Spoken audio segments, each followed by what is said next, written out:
వందనాలు స్తోత్రాలు చెల్లిస్తున్నాం. ఆయన రాత్రి బైబిల్ తరగతిలో ప్రభావ మేము నేర్చుకోబోయేటువంటి పాఠాలు మాకు దీవెనకరంగా చేయండి. ఇంకా ఎవరైతే రానున్నారో వారందరినీ కూడా క్షేమంగా ఈ తరగతికి త్వరగా నడిపించమని వేడుకుంటూ మా రక్షకుడైన యేసుక్రీస్తు పరిశుద్ధమైన నామంలో ప్రార్థన చేస్తున్నాము తండ్రి. ఆమేన్.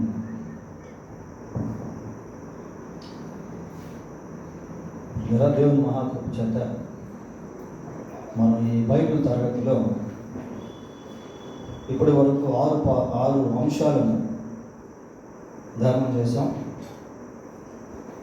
మొదటి అంశం వచ్చి సంతృప్తికరమైన సంఘ స్థాపన దర్శనము. రెండవ అంశం ఏంటి? సంఘము. మూడవ అంశము ఆధ్యాత్మిక గుణశీలము. నాలుగవ అంశము ప్రార్థన. ఐదవ అంశము బైబిల్ అధ్యయన పద్ధతులు. ఆరవ అంశము సువార్తీకరణము. ఈ 6 అంశాలు ఇప్పటి వరకు మనం ఈ బైబిల్ తరగతుల్లో ధ్యానం చేసాం. ఈరోజు కొత్త అంశంలోనికి మనం ప్రవేశించబోతూ ఉన్నాం.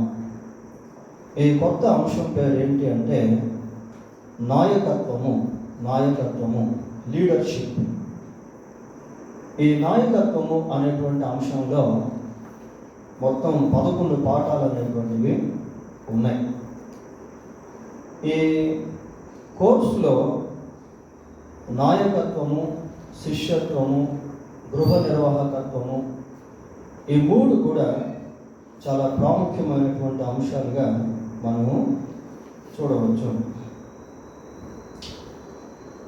నాయకత్వం, లీడర్షిప్ అన్నమాట. ఈ నాయకత్వం అనేటువంటిది చాలా ప్రాముఖ్యమైనటువంటి అంశంగా మనం గమనిస్తాం.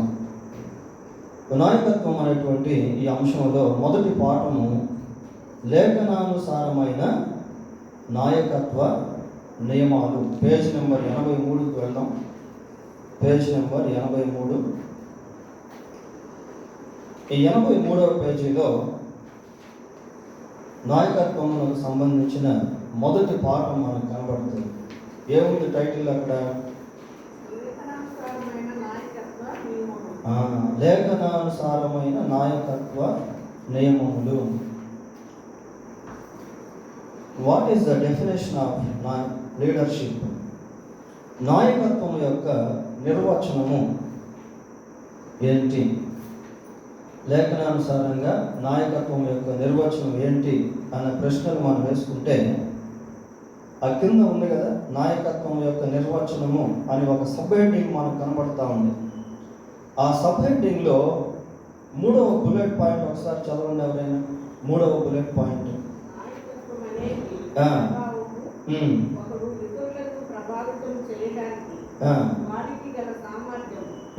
చాలు. నాయకత్వము అనే దానికి నిర్వచనం ఏంటి అని అంటే 2 నిర్వచనాలు ఇక్కడ మనం చూస్తాం. మొదటిగా నాయకత్వం అనేది ప్రభావము. ఒకటి ఇతరులను ప్రభావితము చేయడానికి వానికి గల సామర్థ్యము. అంటే ఏ వ్యక్తి అయితే ఇతరులను ప్రభావితం చేసే సామర్థ్యాన్ని కలిగి ఉంటాడో అతడు నాయకుడు. ఎవరైతే ఇతరులను ప్రభావితం చేసేటువంటి సామర్థ్యతను కలిగి ఉంటారో వాళ్ళు నాయకులు. సరే, ఆ కింద ఉన్న మరొక బుల్లెట్ పాయింట్ కూడా చదవండి. 4వ పాయింట్. నాయకత్వం అనేది క్రియాశీలకమైన విధానము. దీని ద్వారా దేవుడు అనుగ్రహించిన సామర్థ్యముతో స్త్రీ లేదా పురుషుడు. మరియు స్త్రీలు నాయకత్వం వహించవచ్చా? అంటే స్త్రీలు కూడా నాయకత్వాన్ని వహించగలరు. ఎందుకు అంటే ఇది సామర్థ్యం పైన ఆధారపడి ఉంటుంది. మనం బైబిల్ పరంగా గమనించినప్పుడు బైబిల్లో కూడా కొద్దిమంది నాయకురాళ్ళను మనం చూస్తాం. ఫర్ ఎగ్జాంపుల్ ఎవరుంటారు నాయకురాళ్ళు బైబిల్లో? చెప్పగలరు ఎవరైనా? దెబోరా. Very good. దెబోరా ఒక మంచి న్యాయాధిపతిగా ఇశ్రాయేలీల కాలంలో ఉన్నటువంటి ప్రవక్త. ఇంకెవరున్నారు స్త్రీలైనటువంటి వారిలో నాయకులు? ఇంకెవరున్నారు? మిరియాము. మరి మోషే అహరోను వారి యొక్క సహోదరి మిరియాము, ఆమె ఏం చేసింది అంటే మరి ఎంతోమంది స్త్రీలను ఆరాధనలో నడిపించినటువంటి నాయకిగా ఉన్నట్టు మనము చూస్తాం. అంటే the person who has the ability to influence others, అంటే ఇతరులను ఎవరైతే ప్రభావితం చేసేటువంటి సామర్థ్యతను కలిగి ఉంటారో వారు నాయకులుగా ఉంటారు. ఇప్పుడు మనం నాయకుడు అనగానే దానికి ఆపోజిట్ పదం ఏంటి? నాయకుడు అంటే ఆపోజిట్ పదం ఏంటి? ఇప్పుడు మంచి అంటే చెడు అంటాం, పగలు అనగానే రాత్రి అని అంటాం, దేవుడు అనగానే దయ్యము అంటాం. మరి నాయకుడు అనగానే ఆపోజిట్ వర్డ్ ఏంటి? నాయకురాలు. ఓకే, నాయకుడు ఆపోజిట్ వర్డ్ చెప్పగలరు? నాయకుడు అంటే ఆపోజిట్ వర్డ్ సేవకుడు. అంటే నాయకునికి ఆపోజిట్ వర్డ్ ఎవరు? ఆపోజిట్ వ్యక్తి ఎవరు? సేవకుడు. అంటే సేవకత్వం అనేటువంటిది లేకుండా నాయకత్వం అనేటువంటిది ఉండదు. కాబట్టి ఎవరైనా నాయకుడిగా ఉన్నాడు అంటే అతని కింద ఎవరో సేవకులు ఉన్నారు అని అర్థం, లేక శిష్యులు ఉన్నారు అని అర్థం, లేక ఫాలోవర్స్ వెంబడించేటువంటి వారు ఉన్నారు అని అర్థం అన్నమాట. బైబిల్లో ఇక్కడ మనం చదువుతున్నటువంటి నాయకత్వం దేనికి సంబంధించింది అని అంటే లేఖనానుసారమైన నాయకత్వ నియమాలు. మరి నాయకత్వం గురించి లేఖనాలు ఏం చెప్తున్నాయి అనేది చాలా ముఖ్యమైనటువంటి ప్రశ్న. మరి బైబిల్లో నాయకులను గురించి, అలాగనే వారి క్రింద ఉన్నటువంటి సేవకులను గురించి కూడా లేఖనాలు ఎంతో చక్కగా చెప్తా ఉన్నాయి. ఫర్ ఎగ్జాంపుల్ నాయకులకు వాక్యం ఏం చెప్తుందో చూద్దాం. ఎఫెసీ పత్రిక 6వ అధ్యాయము, ఎఫెసీ పత్రిక 6వ అధ్యాయము 9వ వచనాన్ని చదువుకుందాం. 6:9.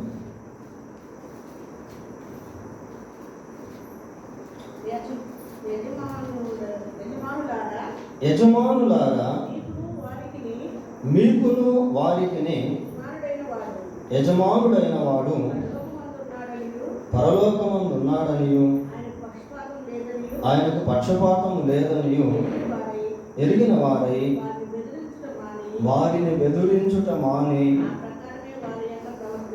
ఆ ప్రకారమే వారి ఎడల ప్రవర్తించుట. నాయకులకు చెప్తా ఉన్నాడు, యజమానులకు చెప్తున్నాడు. దేవుని వాక్యం యజమానులకు ఏమని చెప్తుంది? ఏమని చూస్తున్నాం ఇక్కడ 6వ అధ్యాయం 9వ వచనంలో, 6వ అధ్యాయం 9వ వచనంలో ఏమని చూస్తున్నాము? యజమానులారా అంటే నాయకులారా, అంటే ఏ దాసుల పైన అయితే మీరు అధికారం కలిగినటువంటి వారిగా ఉన్నారో వారితో మాట్లాడుతున్నాడు అన్నమాట. యజమానులారా మీరును ఏమంటున్నాడు? మీకును వారికి యజమానుడైన వాడు పరలోకమందు ఉన్నాడు. కాబట్టి లేఖనానుసారమైన నాయకత్వంలో నాయకులు గుర్తించుకోవాల్సినటువంటి విషయం ఏంటి అంటే, నాయకుడైనటువంటి వాడు ఇతరులు తన కింద సేవకులుగా ఉన్నప్పటికీ సేవకులకు నాయకులకు ఇంకొక యజమానుడు ఉన్నాడు. ఆయన ఎవరు? పరలోకంలో ఉన్న దేవుడు. కాబట్టి సేవకులను బెదిరించకుండా వారి పట్ల మరి దేవుని లాగా ప్రవర్తించమన్నట్టు, వ్యవహరించమన్నట్టుగా ఇక్కడ నాయకులకు వాక్యం సెలవిస్తూ ఉంది. 2వ పాటలో సేవకులు, నాయకులు ఉన్నారు అంటే వారి కింద సేవకులు ఉన్నారు అని అర్థం. మరి సేవకుల గురించి లేక దాసుల గురించి బైబిల్లో ఏం రాస్తున్నారో కూడా చూద్దాం. రోమాపత్రిక 13వ అధ్యాయము, రోమాపత్రిక 13వ అధ్యాయము 3-4 వచనాలు చూద్దాం. ప్రభుత్వము చేయువారు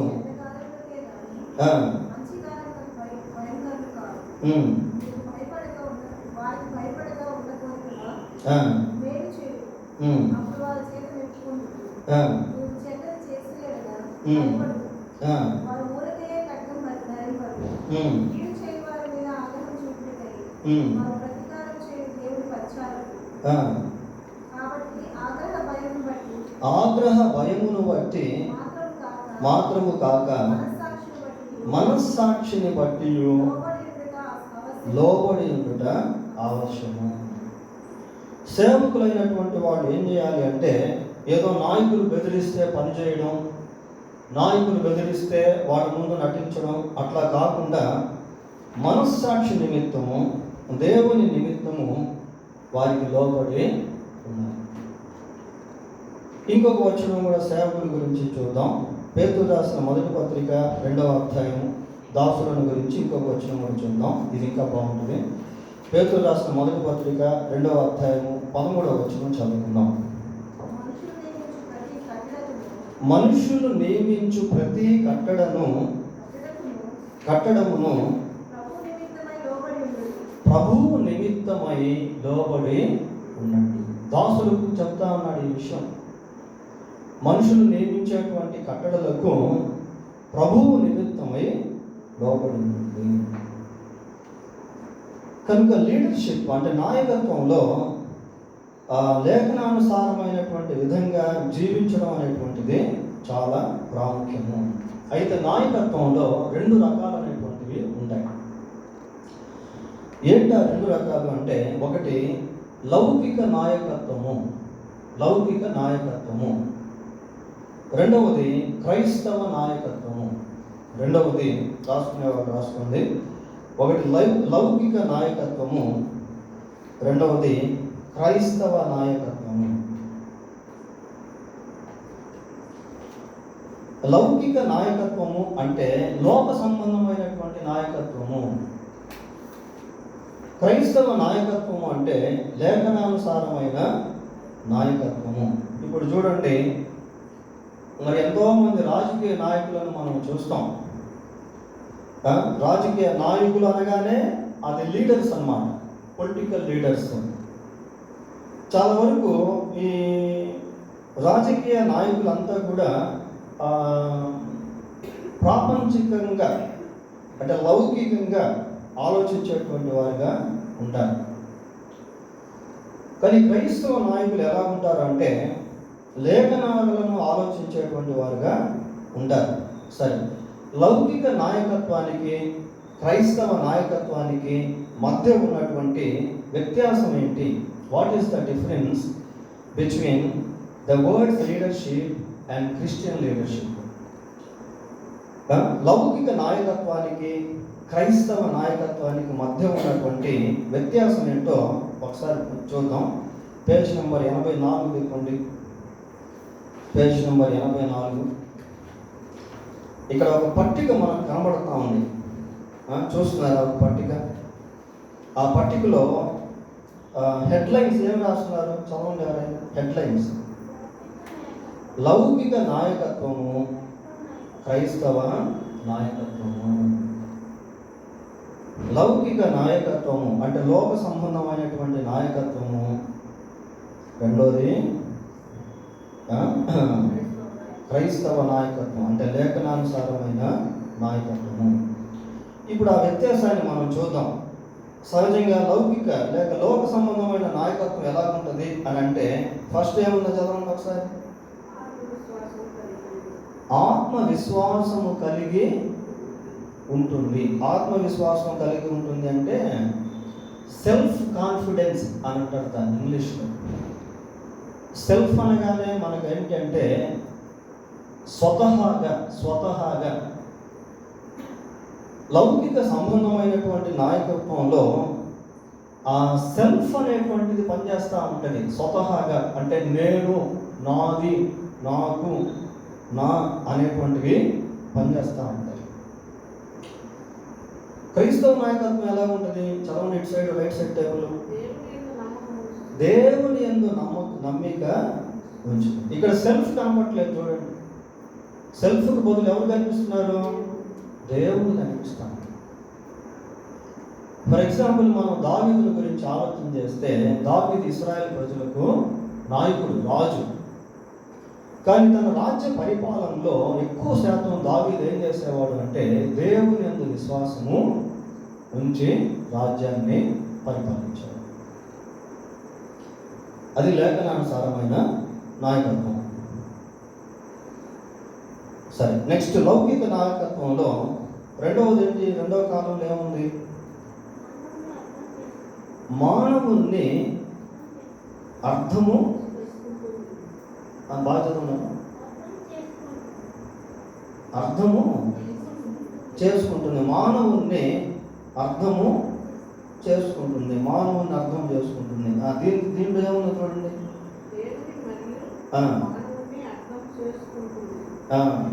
మానవుణ్ణి అర్థం చేసుకుంటుంది అంటే లోక సంబంధమైనటువంటి నాయకత్వం అంతా కూడా పై రూపంగా మానవుల్ని చూస్తూ ఉంటారు. అంటే మనుషులను వాళ్ళు ఏ దృష్టితో చూస్తారంటే అక్కడ దేవుడు లేనటువంటి విధానంలో వాళ్ళని అర్థం చేసుకునేటువంటి వారుగా ఉంటారు. సరే, ఇంకా కింద తర్వాత మళ్ళీ కొన్ని తెలుసుకుందాం. అయితే లేఖనానుసారమైన నాయకత్వం ఏం చేస్తుందంటే దేవుణ్ణి మరియు మానవుణ్ణి అర్థం చేసుకుంటుంది. ఇక్కడ కూడా దేవుడు అనేటువంటి మాట మనం చూస్తూ ఉన్నాం. లౌకిక నాయకత్వంలో కేవలం మనిషిని అర్థం చేసుకునేటువంటి వారుగా ఉన్నారు, కానీ అక్కడ దేవుడిని అర్థం చేసుకునేటువంటిగా లేదు. 3, సొంతగా తీర్మానాలు చేసుకుంటుంది. అంటే స్వతహాగా వారికి ఇష్టం వచ్చినటువంటి విధానంలో లౌకిక సంబంధమైనటువంటి నాయకత్వం ఏం చేస్తుందంటే they make decisions as per their own will. వారికి ఇష్టం వచ్చినటువంటి సొంత విధానాల్లో వాళ్ళు తీర్మానాలు చేసుకుంటూ ఉంటారు. నాయకులు అంటే కేవలం రాజకీయ నాయకులని కాదు, వాళ్ళు ఎవరైనా సరే నాయకత్వంలో ఉన్నటువంటి వాళ్ళు, లేక నాయకులుగా పరిపాలకులుగా ఉన్నటువంటి వాళ్ళు, యజమానులుగా ఉన్నటువంటి వాళ్ళు. పోతే క్రైస్తవ నాయకత్వం ఎలా ఉంటుందట? దేవుని చిత్తమును వెతుకుతుంది. చూడండి, ఇక్కడేమో సొంత తీర్మానాలు, అంటే వాళ్ళకి ఇష్టం వచ్చినటువంటి విధంగా తీర్మానాలు చేసుకుంటా ఉన్నారు. క్రైస్తవ నాయకత్వంలో మాత్రం దేవుని చిత్తాన్ని వెతికేటువంటి వారుగా ఉన్నారు. నెక్స్ట్, ఉన్నత స్థితికి ఎదగాలనే కోరిక కలిగి ఉంటుంది. చూడు, ఈ నాయకత్వంలో ఉన్నటువంటి వాడు చాలా వరకు ఏం చేస్తారంటే మేము ఇంకా ఉన్నతమైనటువంటి స్థితిలోనికి వెళ్ళాలి, ఇంకా డబ్బు సంపాదించాలి, ఇంకా ప్రమోషన్స్ రావాలి, ఇంకా ఆస్తులు సంపాదించాలి, ఆ ఉన్నతమైనటువంటి స్థితిలోనికి వాడు వెళ్ళాలని ప్రయత్నం చేస్తూ ఉంటారు. కానీ క్రైస్తవ నాయకత్వం ఎలా ఉంటుందట? దాసుడై ఉంటుంది. చూడండి, ఇక్కడ they are not seeking the dignity. వాళ్ళు ఆ ఉన్నత స్థితిని గురించి ఆలోచించట్లేదు, కానీ దాస్యత్వం గురించి ఆలోచిస్తూ ఉన్నారు. యేసుక్రీస్తు శరీరధారిగా ఉన్నటువంటి దినాల్లో శిష్యులకు ఏం చెప్పాడు అంటే నాయకుడిగా ఉండాలనుకునేటువంటి వాడు సేవకుడిగా ఉండాలి.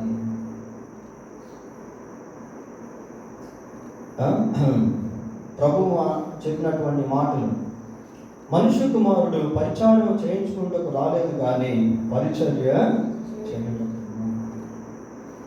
చూడ పదాలు. నెక్స్ట్,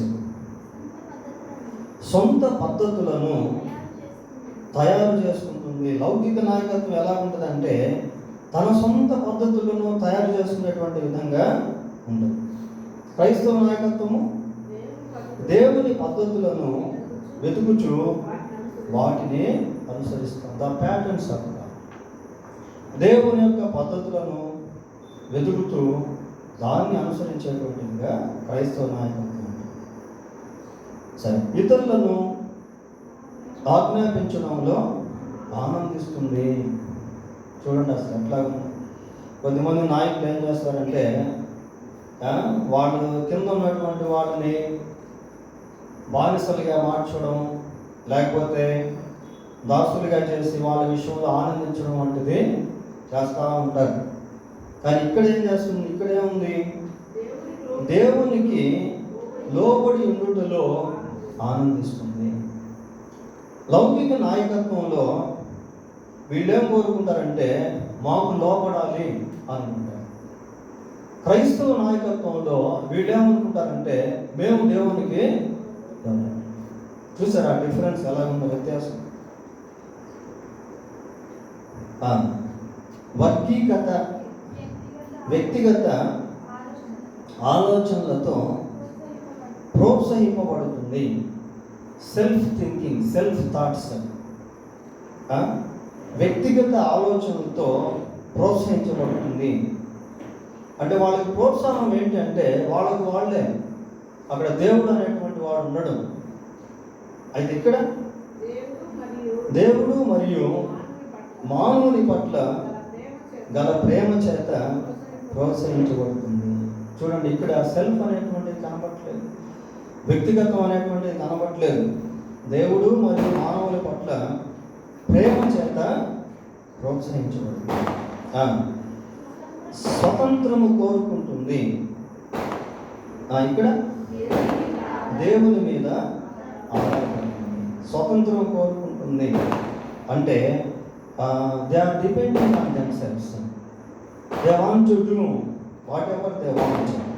వారు ఏదైతే అనుకుంటారో ఆ స్వాతంత్రం అన్నమాట, దాన్ని చేయాలని కోరుకుంటారు. కానీ ఇక్కడికి వచ్చేసరికి దేవుని మీద ఆధారపడేటువంటి వారుగా ఉంటారు.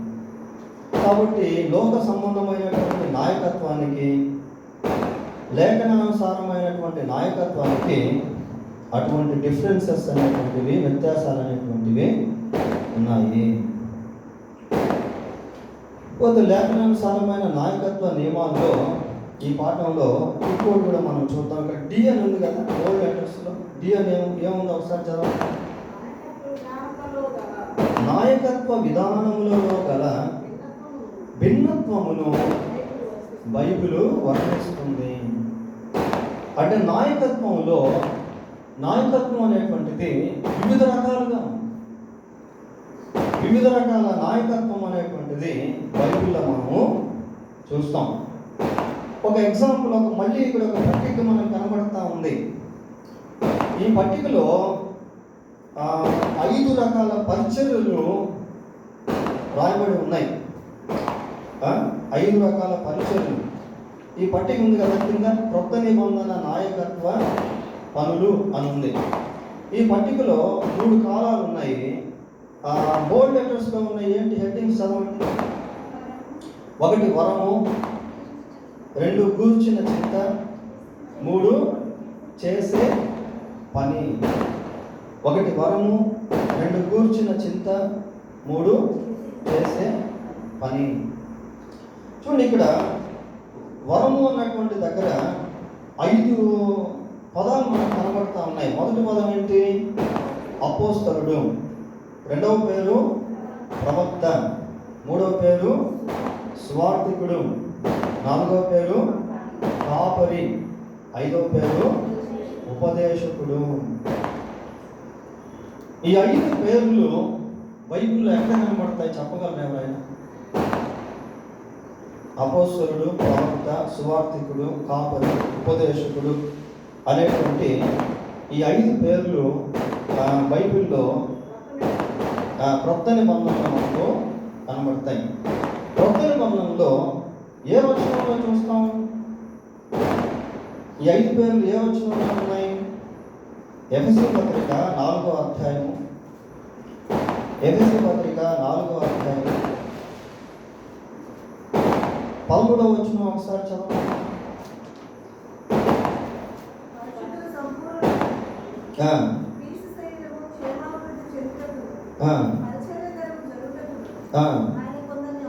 ఆయన కొందరిని అపోస్తలులుగాను, అంటే ఒక పేరు దొరికింది మనకి. 2వ పేరు దొరికింది. 2వ పేరు ఏంటి? ప్రవక్తలు.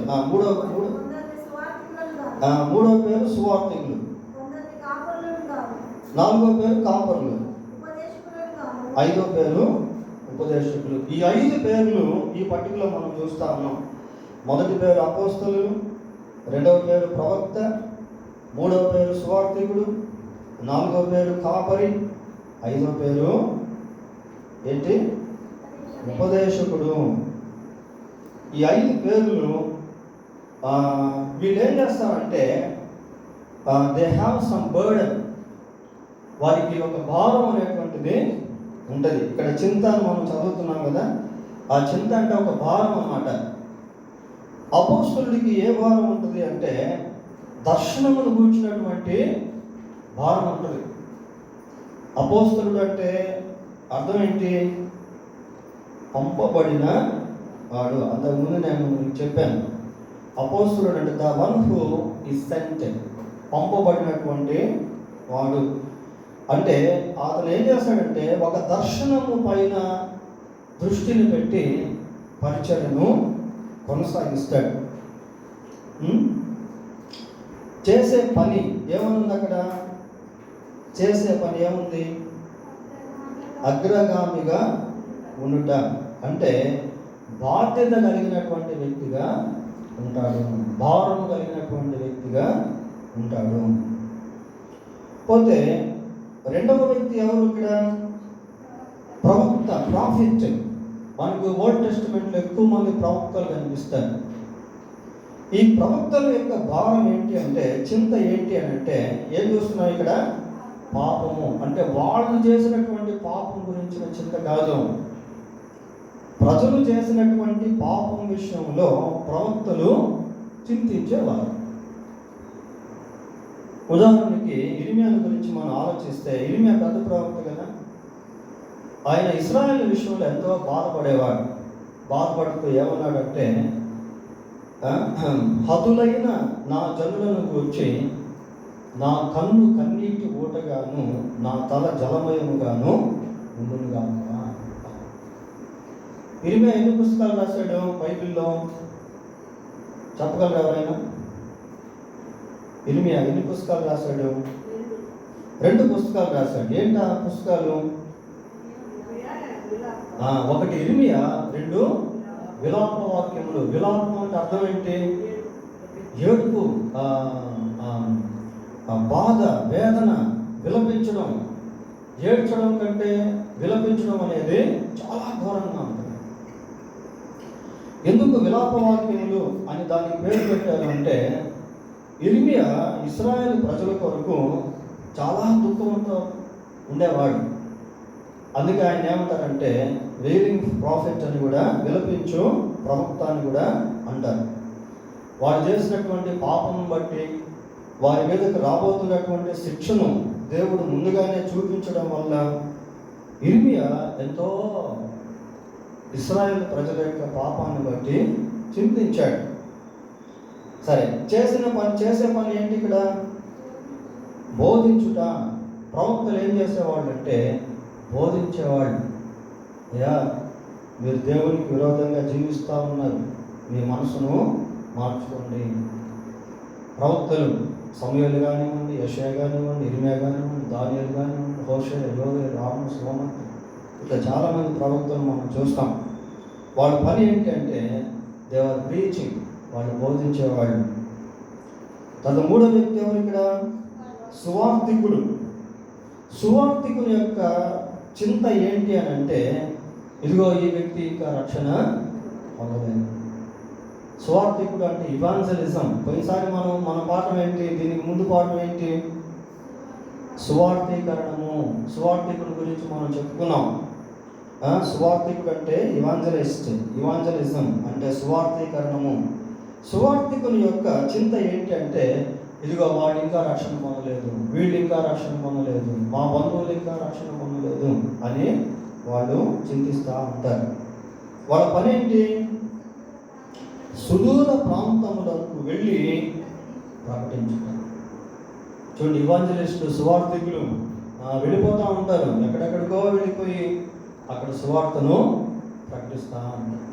పౌలు కూడా ఒక సువార్థికుడే. He is not a pastor. పౌలు ఒక సంఘ కాపరి కాదు, కానీ సువార్థికుడు. కాబట్టి అనేక ప్రాంతాలకు వెళ్ళి సువార్తను ప్రకటించాడు. మనం బైబిల్ గ్రంథంలో లాస్ట్లో కొన్ని మ్యాప్స్ అనేటువంటివి ఉంటాయి. ఆ మ్యాప్స్ మనం తిరిగేసినప్పుడు పౌలు ప్రయాణం చేసినటువంటి ప్రదేశాలు అని, అట్లా అనేక ప్రదేశాలకు వెళ్ళి పౌలు సువార్తను ప్రకటించాడు. ఇంకా ఎంతోమంది, బర్నబా, శీల, యోహాను, అనేక మంది, తీతు, తిమోతి, ఎంతో మంది, ఎపఫ్రా, చాలా మంది సువార్తను ప్రకటించారు. సరే, నెక్స్ట్ ఎవరు? కాపరి అంటే పాస్టర్, సంఘ కాపరి. కాపరి యొక్క చింత ఏంటి? కింద చదవండి. పెంచి పోషించుట, కాయుట, మేపుట. అంటే సంఘాన్ని మేపడం, కాయడం. మేపడం అంటే వారికి వాక్యాన్ని అందించి వారు బలవంతులు కావాలి దేవుల్లో అని ప్రయాసపడడం. కాయడం అంటే వాళ్ళు తప్పిపోకుండా వాళ్ళని జాగ్రత్తగా వారి కోసం ప్రార్థన చేయడం, వాళ్ళకి మెలకువలు చెప్పడం, హెచ్చరికలు చేయడం, ఇవన్నీ సంఘ కాపరి చేసేటువంటి ఉన్నటువంటి చింత అన్నమాట. వాళ్ళు ఎక్కడైనా తప్పిపోతూ ఉంటే, వాళ్ళు బలహీనంగా ఉంటే సంఘ కాపరి ఎంతగానో బాధపడుతూ ఉంటాడు. దాని గురించి కూడా మనం బైబిల్లో చూస్తాం. హెబ్రీ పత్రిక 13వ అధ్యాయం 5వ వచనంలో 13:5 కాదు కానీ ఒకసారి హెబ్రీ పత్రిక 13వ అధ్యాయము 17వ వచనంలో మనం చదివితే, మీ పైన నాయకులుగా ఉన్నవారు, హెబ్రీ పత్రిక 13వ అధ్యాయము 17వ వచనం.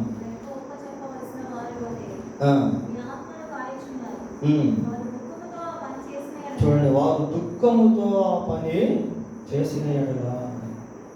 కాపరుల గురించి చెప్తా ఉన్నాడు గ్రంథకర్త. కాస్తా ఉన్నారు, వాళ్ళు దుఃఖంతో ఆ పని చేస్తే మీకు నిష్ప్రయోజనము కనుక దుఃఖముతో కాక ఆనందముతో చేయునట్లు వారి మాట విని వారికి లోబడి ఉండండి. కాబట్టి సంఘ కాపరికి సంఘం విషయంలో ఎంతో భారం, చింత అనేటువంటిది ఉండదు. ఏం పని చేస్తాడట? సంఘం లోపలి పరిచయం, సంఘంలో పరిచయం. సువార్తకుడు ఏం చేస్తాడు? బయట పరిచయం చేస్తాడు. ఆ ప్రాంతానికి వెళ్ళడం, ఈ ప్రాంతానికి వెళ్ళడం, ఇంకొక ప్రాంతానికి వెళ్ళడం, వెళ్ళి సువార్త పరిచయం చేస్తాడు. సంఘ కాపరి ఎక్కడ పరిచయం చేస్తాడు? సంఘంలో పరిచయం చేస్తాడు. చూసారా వ్యత్యాసాలు ఎట్లా ఉన్నాయి? ఇవన్నీ నాయకత్వానికి సంబంధించినవే, కానీ వివిధ రకాల పనులు అనేటువంటివి ఉన్నాయి. నెక్స్ట్ ఏంటి? ఉపదేశకుడు అంటే ఉపదేశించేటువంటి వాడు. చింత ఏందట? సత్యము. ఉపదేశకుడు అనేటువంటిది కూడా మరి సంఘ కాపరికి సంబంధించినటువంటిదే ఒక పార్ట్. రెండవ పార్ట్లో ఇప్పుడు బైబిల్ కళాశాలలు ఉన్నాయి కదా, బైబిల్ కాలేజెస్. ఈ బైబిల్ కాలేజెస్లో విద్యార్థులకు టీచింగ్ ఇస్తారు కదా, వాళ్ళని ఉపదేశకులని కూడా టీచర్స్ అంటారు.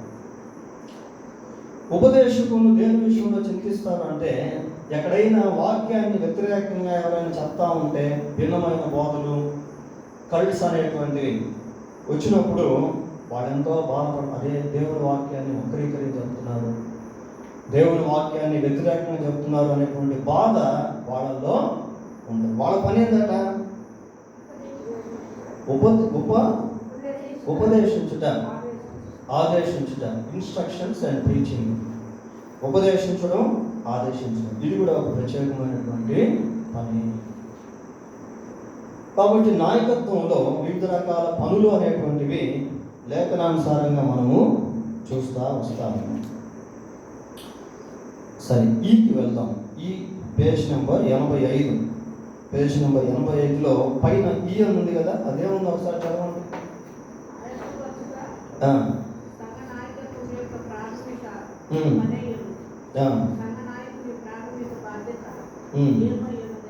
చాలా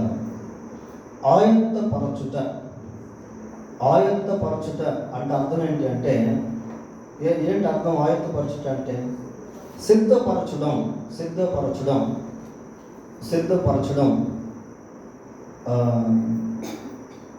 కింద పట్టీ ఉంది కదా, పట్టీలో ఏముంది ఒకసారి చదవండి. అధికారపూర్వకమైన ఆదేశములిచ్చు నాయకులు. ఇటు సైడ్, రైట్ సైడ్,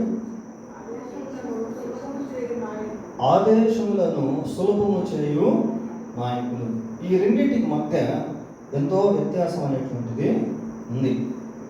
ఏంటి ఆ వ్యత్యాసం అంటే, ఇక్కడ కూడా నాయకత్వాన్ని మనం చూస్తున్నాము. కానీ ఈ మొదటి కాలంలో ఉన్నటువంటి నాయకం ఏంటంటే కమాండింగ్ అన్నమాట. కమాండింగ్, ఆదేశపూర్వకమైన ఆదేశములిచ్చు నాయకులు, అధికారపూర్వకంగా కమాండింగ్ అన్నమాట. అధికారపూర్వకంగా ఇదిగో నువ్వు చెయ్యి, వాడు కూర్చో, ఇక్కడికి రా, నువ్వు అది పెట్టు, నువ్వు తీసుకో, అట్లా అధికారపూర్వకంగా ఆదేశాలు ఇవ్వడం. అది ఎలా ఉంటుంది అంటే, అది వాక్యానికి అనుకూలంగా ఉండదు. సరే, కాలంలో పోదాం. కాలంలో ఏం రాసిన చదవండి ఒకసారి. మొదటి కాలంలో పని మీదే ధ్యాస, పనులు చేయబడాల్సిందే. మీకు చిన్న ఎగ్జాంపుల్ చెప్తాను. ఫర్ ఎగ్జాంపుల్, ఫరో ఏం చేసేవాడంటే ఇశ్రాయేలు పట్ల, మీరు ఖచ్చితంగా రోజుకి ఇన్ని రాళ్ళు చేయాల్సిందే.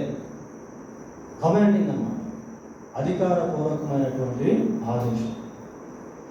అయితే లేఖనానుసారంగా వచ్చేసరికి, అంటే బైబిల్ పరంగా వచ్చేసరికి అది మారిపోతూ ఉంటుంది.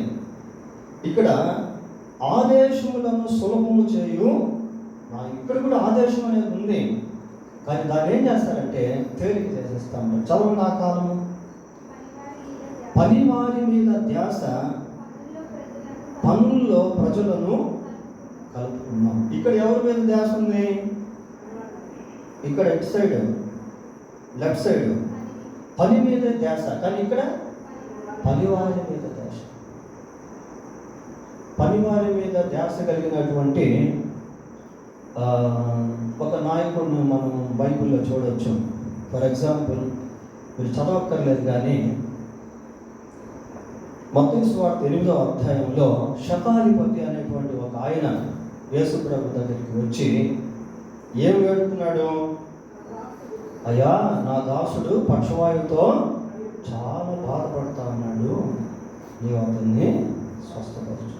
అంటే దాసుని మీద అంత ప్రేమ దేనికి నాయకుడికి, శతాధిపతికి?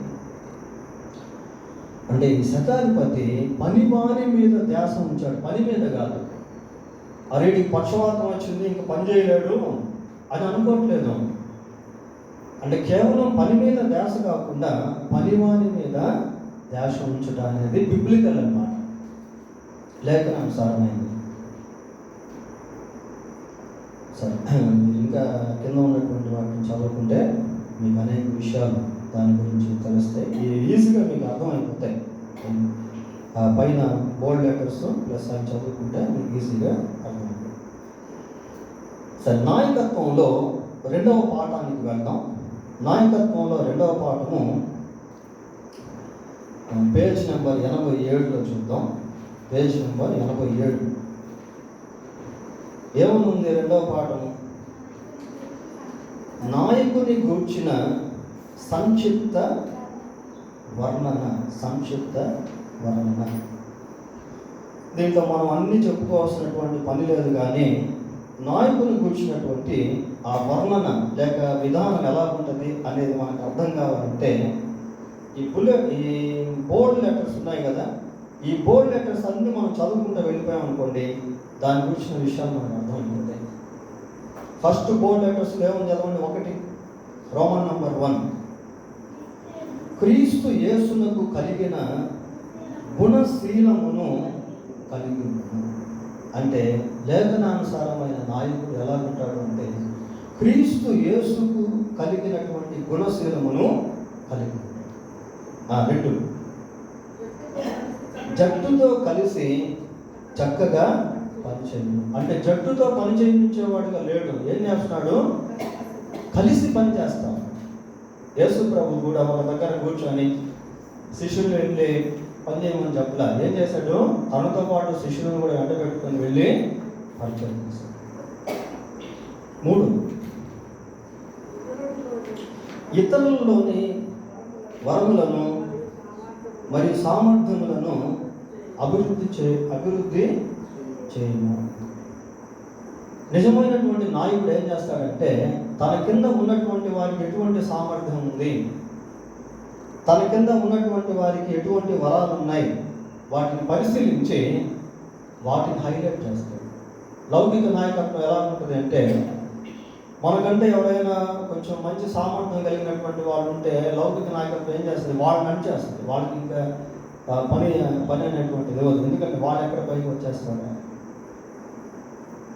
కానీ లేఖనానుసారమైనటువంటి నాయకత్వం ఎలా ఉంటుందంటే, ఇతరులు ఎక్కడైనా వరాలు ఉన్నాయేమో, ఇతరులకు ఎటువంటి సామర్థ్యం ఉందో దాన్ని తీసుకొని అభివృద్ధి చేసేటువంటి పనులకు ఉపయోగిస్తారు.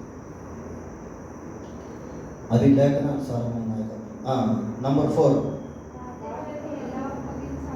బాధ్యతలను ఎలా అప్పగించాలో ఎరిగి ఉండము.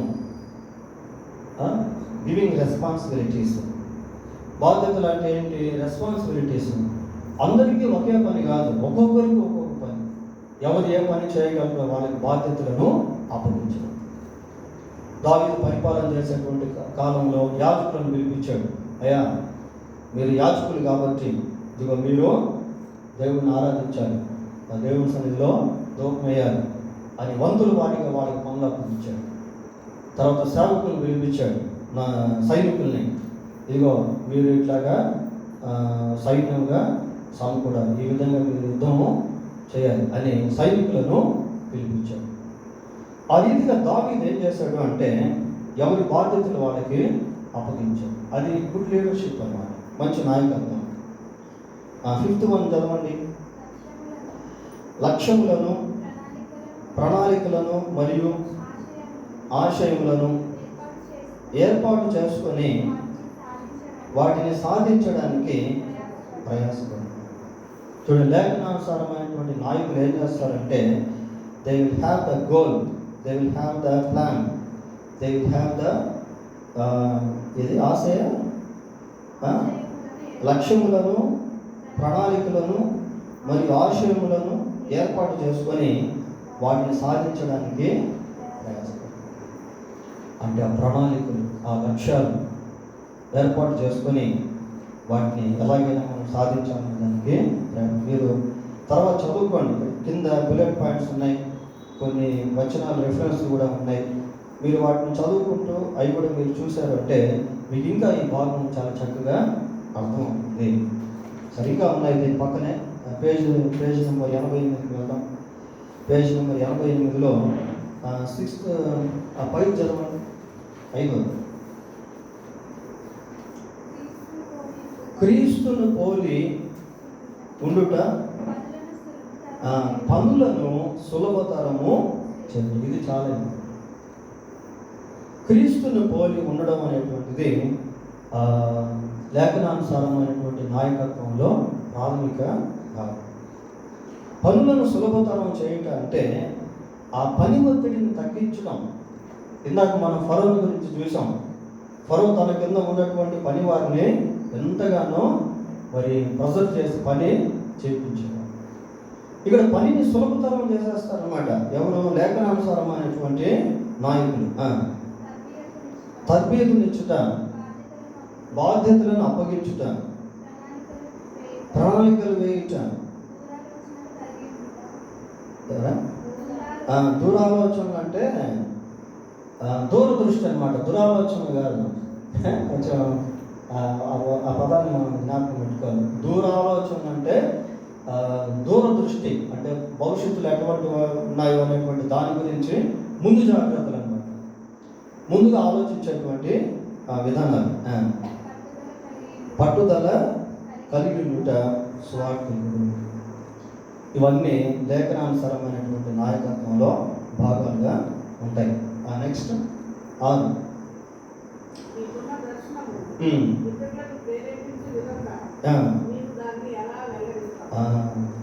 అంటే నాయకుడు ఎప్పుడు కూడా తాను కలిగి ఉన్నటువంటి దర్శనాన్ని ఇతరులతో పంచుకొని ఆ దర్శనంలో వారు కూడా పాలుభాగస్తులుగా అయ్యేటట్టు చూస్తారు. ఎందుకంటే దర్శనాన్ని అచీవ్ కావాలంటే, సాధించాలి అంటే ఒక్కడి వల్ల కాదు. కాబట్టి ఇతరులకు తెలియజేసి వారిని కూడా దాంట్లో పాలుభాగస్తులుగా చేసుకుంటాడు. నెక్స్ట్, పట్టుదల గలవాడవై ఉండుము మరియు అవరోధములను జయించుము. పర్సివరెన్స్. నాయకత్వంలో కూడా ఎన్నో శోధనలు ఉంటాయి, ఎన్నో అపజయాలు ఉంటాయి, ఎన్నో నష్టాలు ఉంటాయి. కొన్నిసార్లు ఫెయిల్ అయిపోతూ ఉన్న టైంలో మళ్ళీ ఏం కావాలి? పట్టుదల కావాలి. ఫర్ ఎగ్జాంపుల్ మనం విలియం కేరీ గురించి ఆలోచిస్తే, విలియం కేరీ ఆ దినాల్లో బైబిల్ గ్రంథాన్ని తర్జుమా చేసేటువంటి విషయంలో కొత్తలన్నీ కూడా సిద్ధపరిచి ఎక్కడికో పరిచర్యకు వెళ్ళాడు. ఎవరో వచ్చి ఆ గుడిసెను ఇంటిని తగలబెట్టేసరికి తాను ఎన్నో సంవత్సరాలుగా కష్టపడి ఆ తర్జుమా చేసినటువంటి ప్రతులన్నీ కూడా కాదు. అప్పుడు విలియం కేరీ, అయ్యో నేను ఇన్ని సంవత్సరాలు కష్టపడి ప్రతులను తయారు చేశాను, ఇక నా వల్ల కాదు అనుకోలేదు. మళ్ళీ రీస్టార్ట్, మళ్ళీ దాన్ని తిరిగి ప్రారంభించి దాన్ని కాబట్టి పట్టుదల అనేటువంటిది కావాలి. ఇంకోటి ఏంటి అక్కడ మనం చూసేది? ఎవరా? మరి అవరోధములను జయించు. అవరోధములను అంటే అడ్డంకులు ఎన్నో వస్తూ ఉంటాయి నాయకులకి, వాటిని జయించుకుంటూ ముందుకు వెళ్ళిపోవాలి. నెక్స్ట్, సువార్త ప్రకటనలో ముందుండి నడిపించను. సువార్త ప్రకటన బైబిల్లో మనం గమనించినప్పుడు అపోస్తల కార్యంలో ఎంతోమంది సువార్థికులు నాయకులుగా ఉండి అనేక మందిని వాళ్ళు ట్రైన్ చేశారు. అదే గ్రేట్ కమిషన్ అంటే గొప్ప ఆజ్ఞలో దాన్ని మనము అంతకు ముందు రోజుల్లో చూసాం. సరే, ఇకపోతే ఈ 88వ పేజీలో అనుబంధం 2A అనుంది కదా, ఉందా లేదా? దాంట్లో హెడ్డింగ్ ఏముంది? సబ్ హెడ్డింగ్ మార్పు కలిగించు నాయకుడు. మార్పు కలిగించు నాయకుల్లో ముఖ్య నాయకుడు ఎవరంటే యేసుక్రీస్తు. ఆయన జీవితం, ఆయన పరిచర్య ప్రజలను ఎంతగానో ఆకర్షించింది, ప్రజలను ఎంతగానో ప్రభావితం చేసింది, ప్రజల జీవితాల్లో ఎన్నో మార్పులను తీసుకొచ్చింది. ప్రభు యొక్క జీవితంలో ఉన్న నాయకత్వం మనకు అర్థం కావాలి అంటే ఇదిగోండి ఇక్కడ కొన్ని పారాగ్రాఫ్స్ ఉన్నాయి.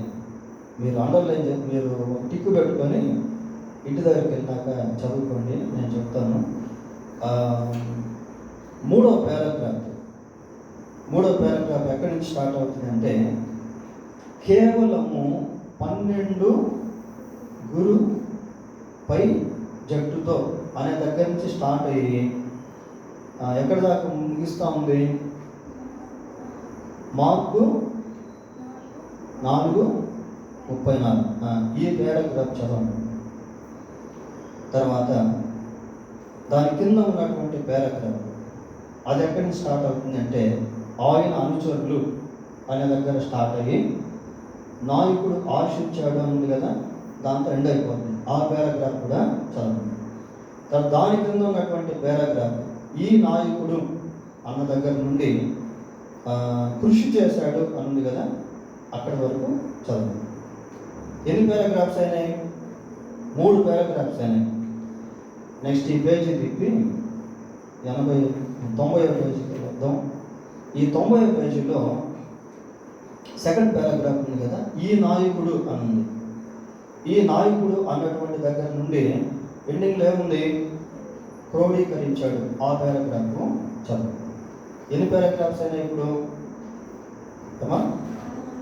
ఈ 4 పారాగ్రాఫ్స్ మీరు చదివారంటే యేసు ప్రభు యొక్క నాయకత్వం గురించి మీకు చాలా విషయాలు అర్థమవుతాయి. ఇది మీకు హోంవర్క్ అన్నమాట.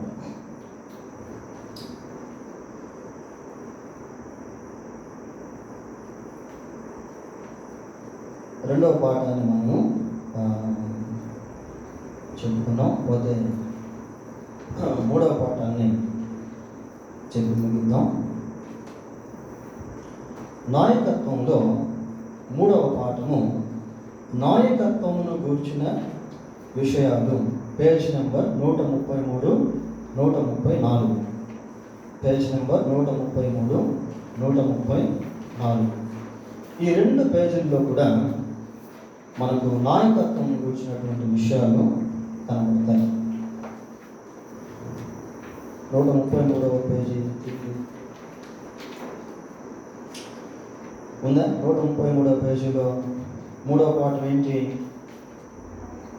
నాయకత్వమును గురించిన విషయాలు. నాయకత్వమును గురించిన విషయాలు. రోమన్ నంబర్ 1 ఏం రాస్తున్నారు?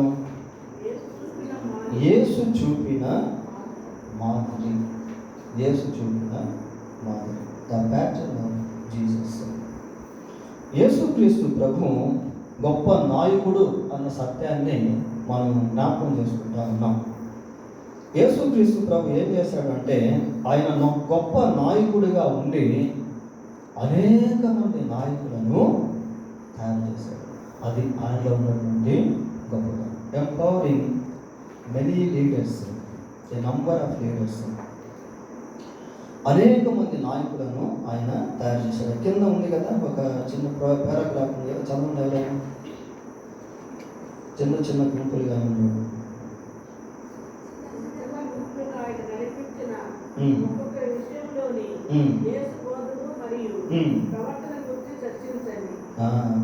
మామూలుగా మనం డిస్కస్ చేసినట్లయితే బైబిల్లో 4 సువార్తల్లో యేసుక్రీస్తు నడిపించినటువంటి ఒక్కొక్కరు ఏ విధంగా నడిపించాడని మనం డిస్కస్ చేస్తే చాలా విషయాలు మనకు అర్థం అవుతాయి. సరే, అక్కడ నంబర్స్ చూస్తా ఉన్నాం. చదవండి. 3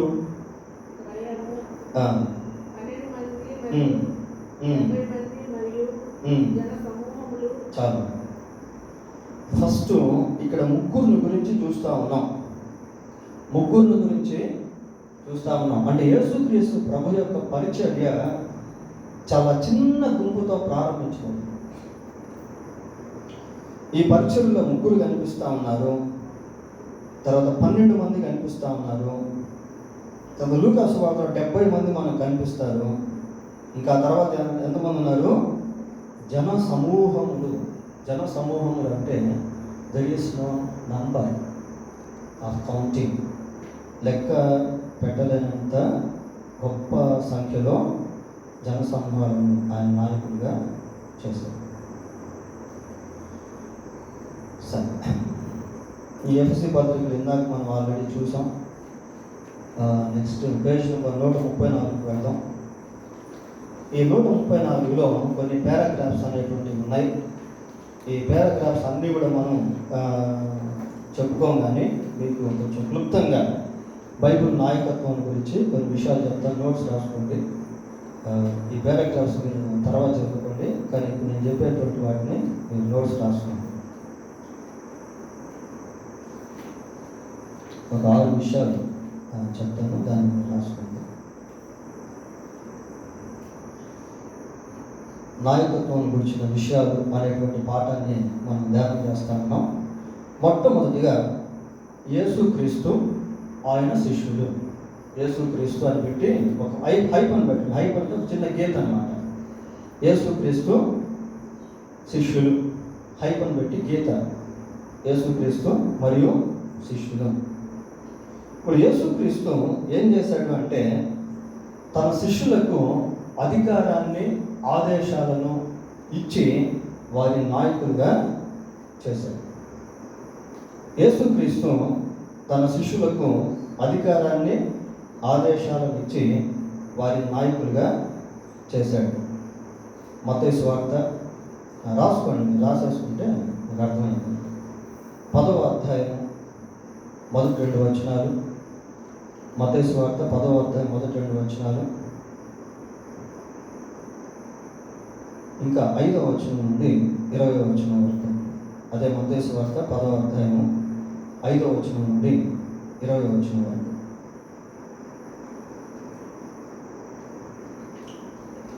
ఈ మత్తయి సువార్త 10వ అధ్యాయం మొదటి 2 వచనాలు ప్లస్ 5వ వచనం నుండి 20వ వచనం వరకు మనం చదువుకుంటే, దాంట్లో యేసుక్రీస్తు ప్రభు ఏ విధంగా తన శిష్యులకు అధికారాన్ని ఇచ్చాడో, ఆదేశాలను ఇచ్చి పంపించాడనేది మనకు కనబడుతుంది.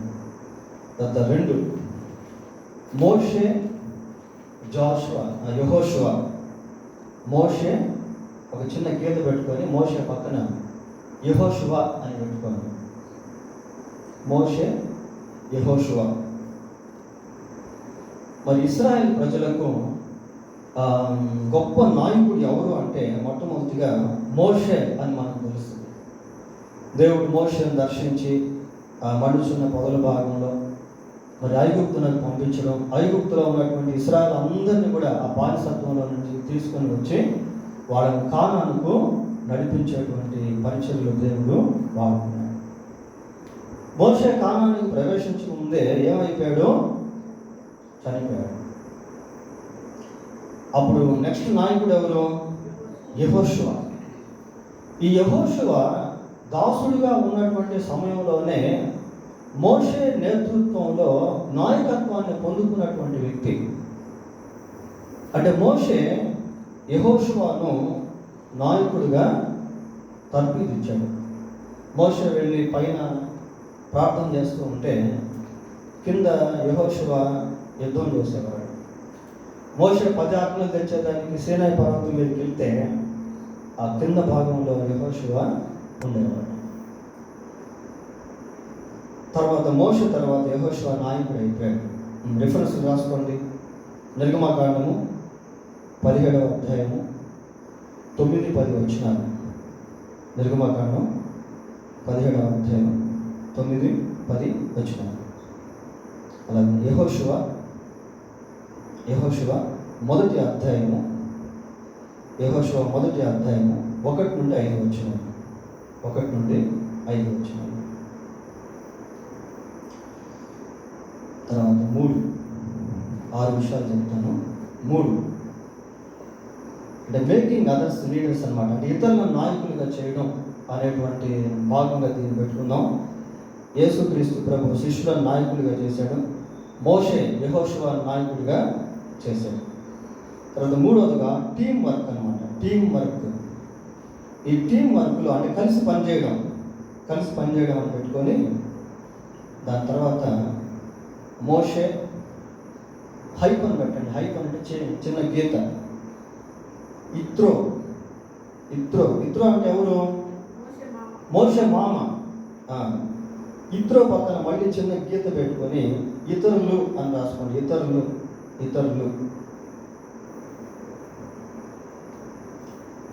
1 మోషే, 2 ఇత్రో, 3 ఇతరులు. అంటే మోషేతో తన మామైనటువంటి ఇత్రో నాయకుల గురించి మాట్లాడుతూ ఏం చేశాడంటే మోషే కింద అనేక మంది నాయకులను ఏర్పాటు చేశాడు. 100 మందికి ఒక న్యాయాధిపతి, 1000 మందికి ఒక న్యాయాధిపతి, అట్లాగా కొద్దిమంది నాయకులను ప్రిపేర్ చేశారు.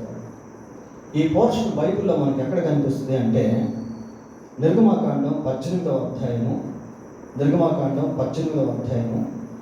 21వ వచనం.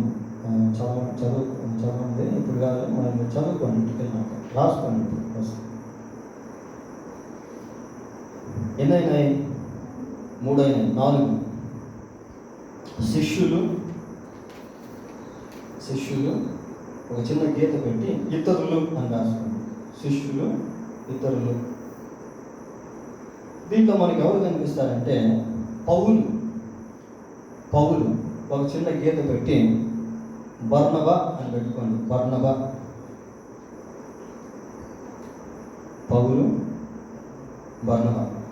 పౌలు ఏం చేసేవాడంటే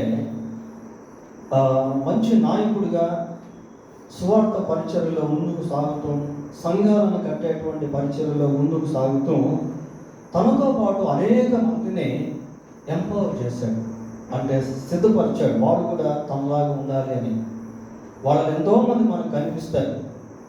బర్నబా కనిపిస్తాడు. ఇంకెవరు కనిపిస్తారు చెప్పండి? ఎవరైనా? బర్నబా కనిపిస్తాడు. మార్క్ కనిపిస్తాడు. నెక్స్ట్ సేల కనిపిస్తాడు. ఇంకా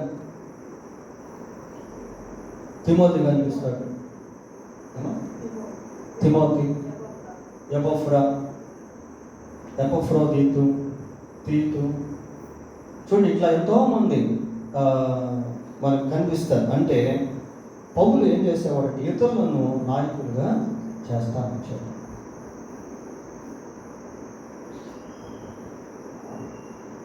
తర్వాత ఎన్నైనాయి? 4 అయినాయి. 5 పౌలు, చిన్న హైపన్ పెట్టి అదే గీత తిమోతి అని రాయండి. తిమోతి అని రాయండి. రెఫరెన్స్ తిమోతికి రాసిన 2వ పత్రిక 2వ అధ్యాయం. దీన్ని ఒకసారి చూద్దాం. తిమోతికి రాసిన 2వ పత్రిక 2వ అధ్యాయం. మొదటి వచనం చదవండి ఒకసారి. నా కుమారుడా క్రీస్తు యేసు నందు కృపచేత బలవంతుడవు కమ్ము. అంటే తిమోతితో పౌలు మాట్లాడుతూ ఉన్నాడు. పౌలు తిమోతిని బాగా ఎంపవర్ చేశాడు, బలపరిచాడు, ప్రోత్సహించాడు. కాబట్టి పౌలు ప్లస్ తిమోతి వీళ్ళిద్దరు మనకు కనిపిస్తూ ఉన్నారు ఈ వచనంలో. పౌలు తిమోతిని ఒక నాయకుడిగా ఏర్పాటు చేశాడు. సరే, అది 5.